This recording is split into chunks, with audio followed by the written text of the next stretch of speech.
Hi guys, it's Catherine. So I might sound a little hoarse during this video. I don't know what happened. I woke up this morning and it was kind of like, whoa. The one positive thing is I don't have the hiccups anymore.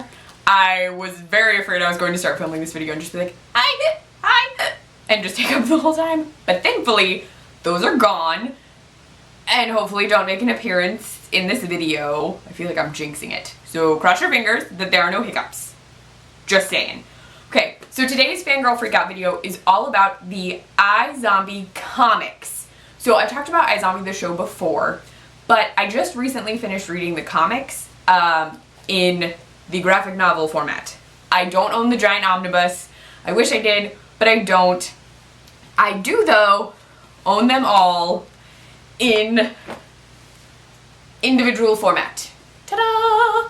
So it took me a little while to track them all down. My comic book store sold out volumes 3 and 4, and I had to wait a little while to get them. I probably could have asked them to order the comics for me, but I didn't. So I just waited it out, and I just was able to finish them this weekend. And these comics are really interesting, but way different from the TV show.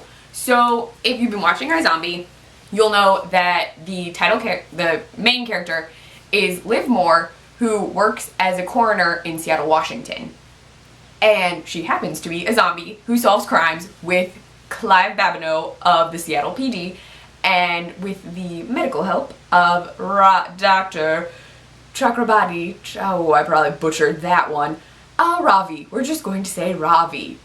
So, in that, it's more of a, like, crime comedy drama. Not very Veronica Mars. There's zombies. There were no zombies in Veronica Mars. But the comic book series that the title of that show comes from is very supernatural focused.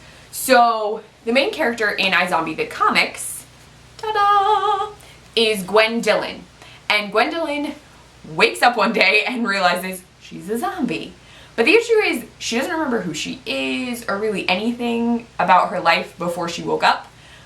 And the reason is because when you don't, in this universe, if you're a zombie and you don't eat brains frequently enough, you start to lose your memories. And some zombies don't ever have a rational brain anymore. Sometimes they come back and they're just like shambling, Dawn of the Dead, Walking Dead, blah, zombies.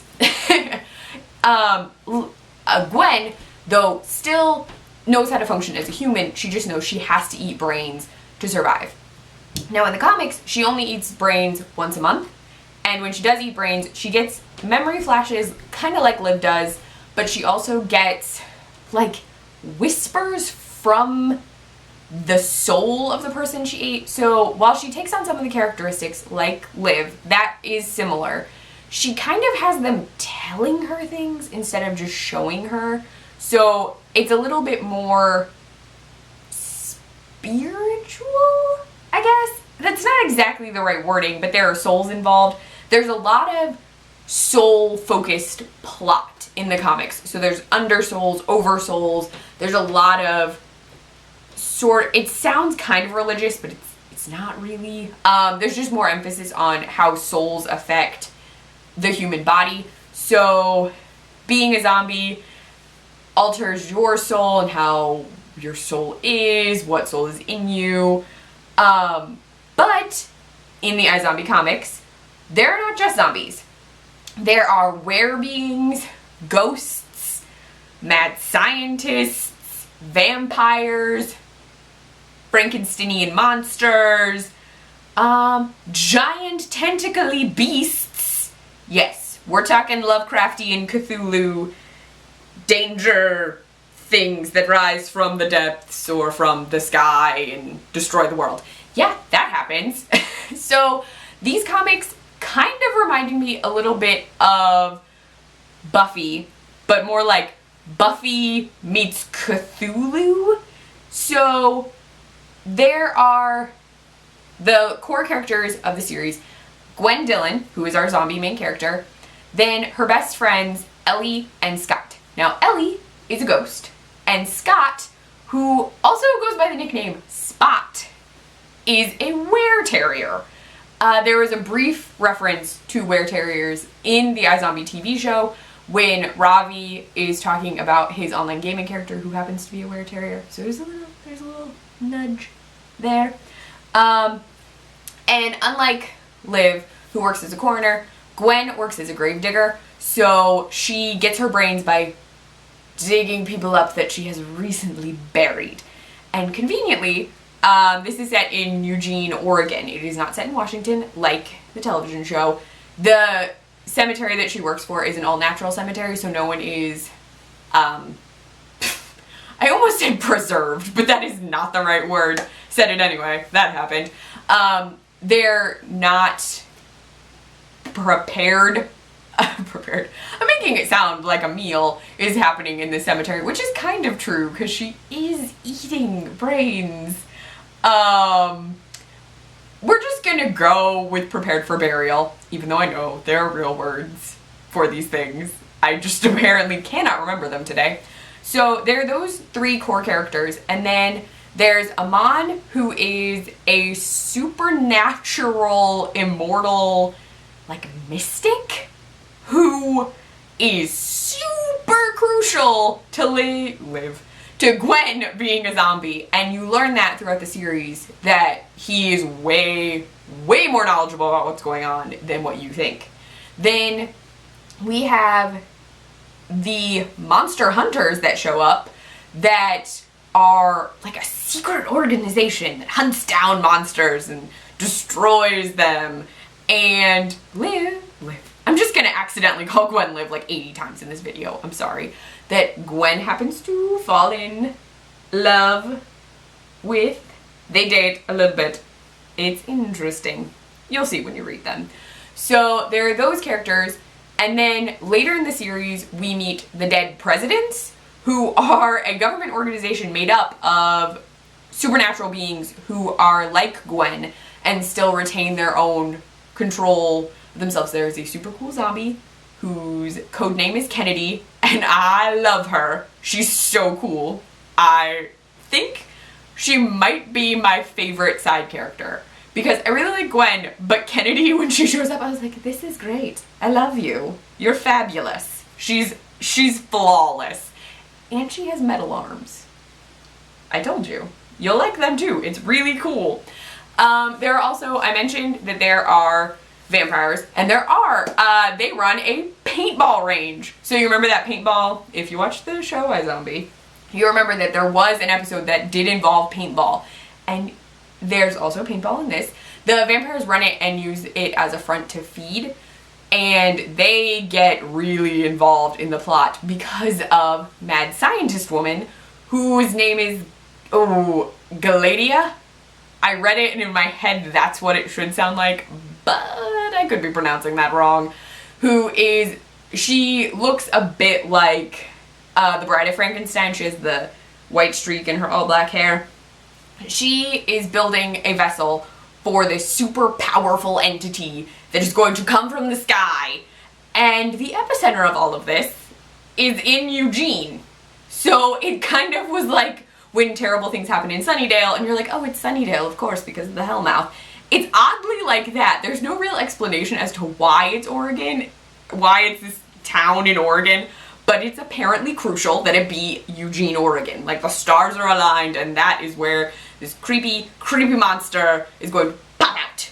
And I'm not even going to try and pronounce the name. There were X's and I's. It was kind of like when you see an H.P. Lovecraft character name and you're like, and you like guess at it, and you're like, it's all nouns.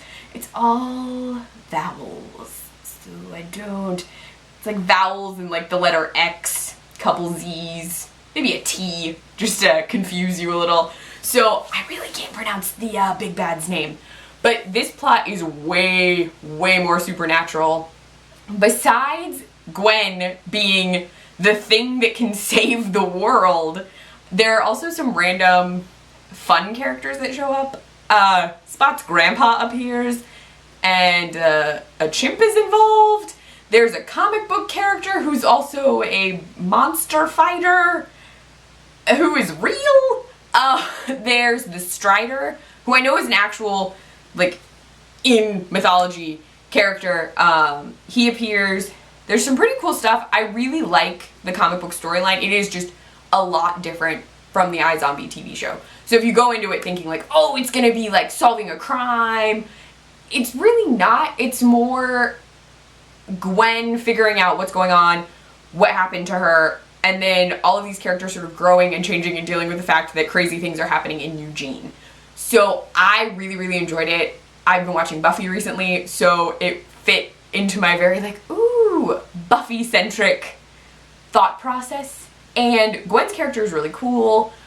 I think all the characters are really well done. There's some interesting stuff that happens that I was not expecting, including some stuff with sexuality and understanding yourself as a person, what it's like to be part of an unconventional relationship. So there's really interesting stuff in there that I just wasn't expecting. So if you like iZombie the TV show, I think you should definitely check out these comics. I think they're definitely worth your time.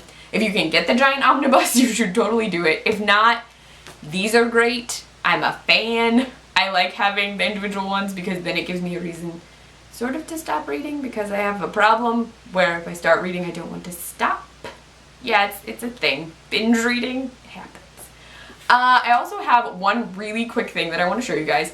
I made this a really long time ago and I tweeted out pictures of it, but it was forever ago. Like season 1 iZombie forever ago. So a while back I bought a $1 promo preview comic of iZombie. They reprinted it. It was the first, like a mega-sized version of the first issue of iZombie. And they produced it again to kind of help promote the TV show and to say like, oh, this show on the CW called iZombie is on and it's based on this comic. So I bought the $1 promo comic and then I actually bought the iZombie graphic novel and then also won a drawing where I got one in the mail. So I had 2 of the first one and I decided that I would use that $1 one that I had and I would make something crafty with it since I had the graphic novel version of it. So what I did is I made an iZombie clutch. Ta-da! It's kind of falling apart a little bit. I've had it in my purse forever and while it holds up pretty well, it's just Mod Podge and the comic and a discount little handbag thing. I'm pretty sure it's from Walmart. And it was really easy to make. I had a lot of fun. If you can find, I would not cut up a graphic novel to make this. If you can find like a $1 version of an iZombie comic or like some iZombie photos on the internet, because you can do this with pictures. You don't have to use comics. You can just use stuff off the internet. But you could totally make something like this. I had a lot of fun. I cut out stuff that I thought was cool. Like the back of it has the Gwen's I have to eat a brain once a month or I go all mindless and shambling, total Night of the Living Dead. Not that the alternative is so freaking great. And then shows her with her like regular face and then her zombie face, which I thought was really cool. But yeah, so I thought I would share my comic-y craft with you guys. Now, if you liked this video, you should totally give it a thumbs up. And if you want to see more of my nerdy sort of ramblings, you should definitely subscribe. I do a Fangirl Freakouts every Thursday, and I do a video about the kind of TV channel shows every Saturday. Now, if you want to see more of me online, you can find me on Twitter at ClefNotes, on my blog, clefnotes.wordpress.com. I write for the Nerdy Girl Express, which is thenerdygirlexpress.com, and I run their Snapchat, which is the Nerdy Girl EXP. If you are a huge iZombie fan, I also post brain-related recipes based on iZombie stuff over on the iZombie support group site. Don't worry, I will post all of those links below. Bye, guys!